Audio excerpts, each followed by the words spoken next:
The president made an appeal this morning to the governors at the White House, asking them to kind of go back to their states and talk to their congressional lawmakers about passing the Ukraine aid bill. I'm wondering if that is sort of the next course of action, where you're thinking about targeting the Speaker and top House Republicans in their districts. I mean, look, the president had an opportunity to engage with governors of both, obviously, of both parties, which is something that he does yearly, and they have important items to speak to on the agenda, and obviously this is an issue that governors care about. We know that even with the bipartisan deal for the border security, obviously that came out of the Senate, we got support from governors. We got letters from governors. We got letters from that included mayors from the cities that were being affected. So we know that we got support from them.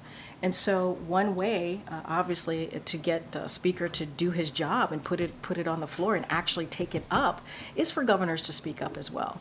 And I believe that they have. Obviously, the letter was a key part of that. And so, look, there are many items on the agenda to discuss. This is something that's important when you think about immigration, when you think about what's happening at the border and how it's affecting these states, these governors.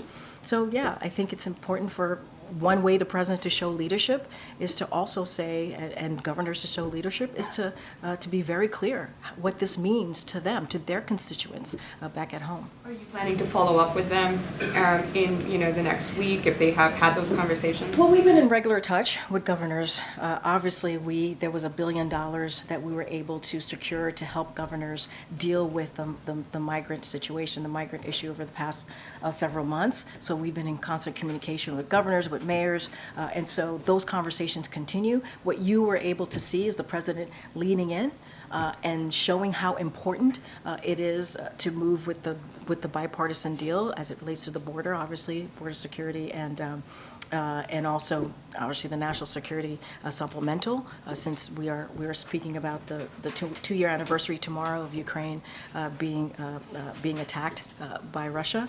So all of these things are important. We're talking about our national security, the importance of our national security for the American people, and we're also talking about our border and what we need to do to make sure that we deal with the border challenges.